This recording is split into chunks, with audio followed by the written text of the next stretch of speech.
What's up, outlaws? Welcome back to another awesome day for some more Red Dead Redemption 2 tips and tricks to go over. And I have finished the main story a few days ago, as well as the vast majority of the side content in this amazing game, but there are at least a few things I kinda wish I knew before already spending 100 hours in it. That's why in today's video I'm going to bring you 8 lesser known things you probably didn't know you could do in Red Dead Redemption 2, so ready your horses, aim that like button if you enjoyed these videos, and let's get started. Coming up first, one of the things that most people, including yours truly, have a problem with is the limited storage space for animal pelts. For small and regular pelts, this is not really a big problem as you can pretty much stack multiple of these, but the problem is with the big game hunting, as the resulting pelts can be quite huge, and as you know, only one can be stored upon one horse. But what you can do is pretty much bypass this by using 2 horses at the same time, which is pretty freaking awesome. And in case you didn't know this, you can have both a primary and a secondary horse. And how you can do this is quite simple. All you need to do is have your primary with yourself and then go ahead and steal another one from somebody else, or simply find one specimen to tame out in the wild, mount it and take it with yourself to whatever hunting spot you want to do. And from there on, it's pretty simple. Just hunt down 2 big animals and then take their pelts and put them on each of these horses, and congratulations, now you have 2 big pelts that you can transport at the same time. The best part about this is that you can ride the secondary horse and then press and hold the arrow up button on the D-pad to make your primary one follow you, and that's pretty much what will happen. You will ride the secondary one while the first one will follow you with the other pelt on its back, and it's pretty cool. It's very awesome to just have 2 of these pelts on you, which you would otherwise take 2 rides to do it. I wish there was a way in which Rockstar Games introduced a means of transporting more than 2 pelts, but this is currently the best thing we've got, and I did test it out with multiple horses, but unfortunately this does not work. You can only ever have the primary horse following you. It doesn't work with the secondary ones, and that is why it's only available for 2 horses. But yeah, it's still better than 1, and it's still a nice workaround to have. Coming up at number 2, have you ever noticed how the start of each mission your weapons either get rearranged or you are thrown into the action without the ones you clearly had before the mission even started? It's as if the game doesn't even care what weapons you have equipped on yourself, and instead it appears to randomly mix or even not use most of the ones you're using. Well, this is because you didn't set your weapon defaults on your character, as in the slots in the weapon wheel that you are using. While you can go back and forth to your horse to do this, the best thing you can do is to set up weapon defaults in the weapon wheel, which can only be done at a gunsmith. To do so, simply head towards your nearest gunsmith, enter the customization screen, and from here on the left side on the screen you'll be able to see the full list of your owned weapons.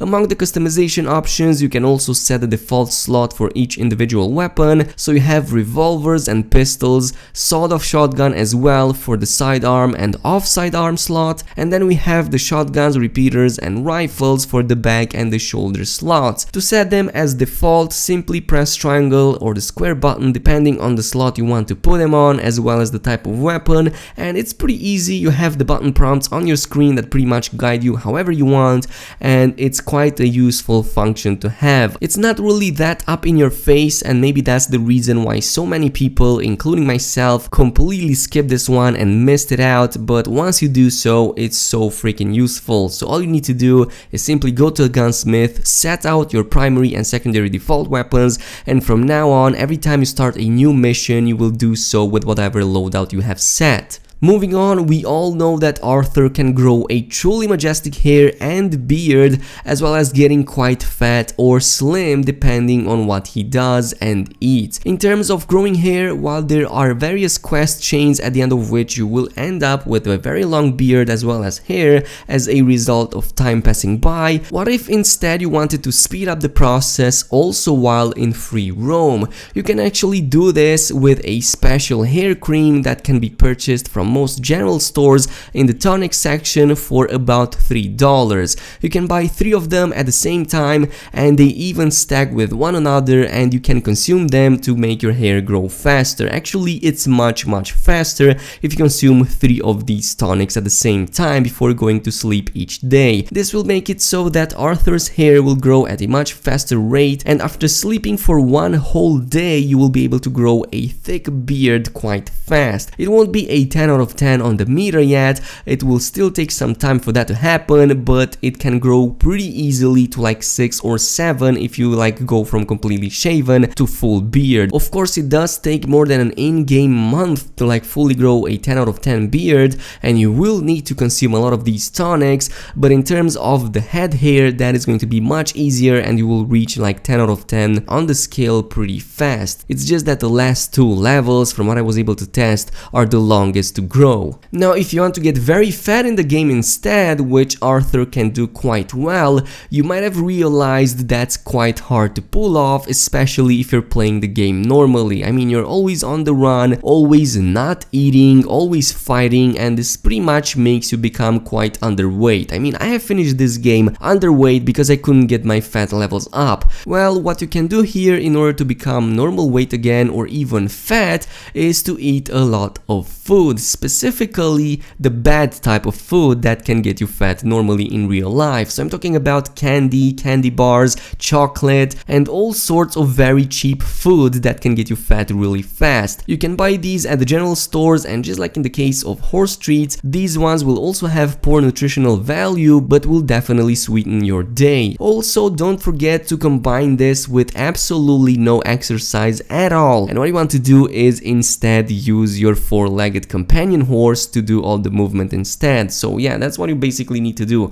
Stop running, start eating a lot, ride your horse whenever you can, and sleep it off. Coming up number 5, let's take a look at some very underused and underrated customization mechanics, and the 2 I want to go over today are the save outfits function as well as the retrieve hat one. In your clothes changing screen, be it at your camp, your tailor, or at the hotel, among many other things, you can also save your outfits. Here you can find the already existing ones, but you can also mix and match any of these individual pieces of clothing and accessories to make your own different outfits. From there on, you can save them by pressing the right thumbstick on your controller, and you can save up to 5 different outfits in your outfit window. You can also store these on your horse, which pretty much means that you'll be able to access them from your horse anytime as long as you're not riding too fast. But the best part is that it perfectly combines with the wanted mechanic. Basically, you can have your regular day-to-day outfit or outfit and also have a completely separate one that you only use when committing crimes. My suggestion here would be to make use of anything that can fully cover your face, such as full face masks as well as different types of clothing that you never use except during crimes, and then switch it off to not get any bounties on yourself. I have done this successfully, and the way you can do this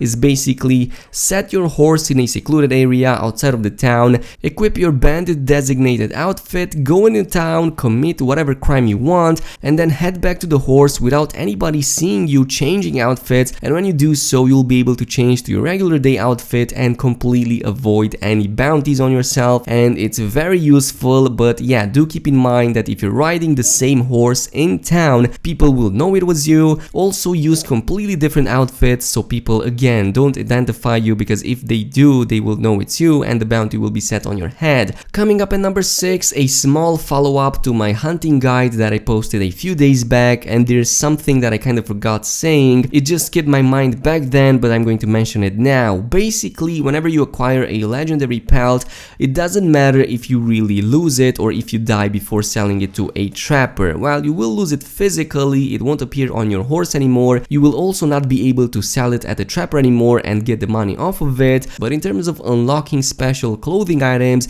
you can still do that regardless. The game will still consider you unlocked it. As for the regular pelts though, like perfect pelts or anything lower quality, that does not apply. Once you lose these by dying or like dropping them off your horse, they are pretty much gone and you need to reacquire them completely from scratch. So yeah, that's why I wanted to mention this. Coming up at number 7, a cool, very cowboy thing you can do with your horse is that you can directly jump mount mount on it without having to press the triangle button at all. If you're on a balcony and jump on your horse, Arthur will actually jump on its back and immediately mount it. You can also do this from a slightly bigger ledge or even a rock. It's pretty awesome to pull it off. The physics engine is so good that the animation will take into account the angle and distance you jump from, and Arthur will adjust accordingly. But since we're still talking about horses so much in this video, you can also use melee attacks while riding them, not just weapons. Not only can you kick and punch from your horse, but also use knives and hatchets and even machetes to slash others off their horses or random people who are walking down the street. It's quite fun to pull it off, and when kicking people it kind of reminds me of Road Rush, except it's in the Wild West and not on motorcycles. But yeah, these are all of the tips and tricks that I have for you guys for today. I hope you guys enjoyed this video, case in which a like and a subscribe would be super appreciated. Also, don't forget to activate the notification button to get these videos earlier, and I'll see you guys in the next one. So peace out.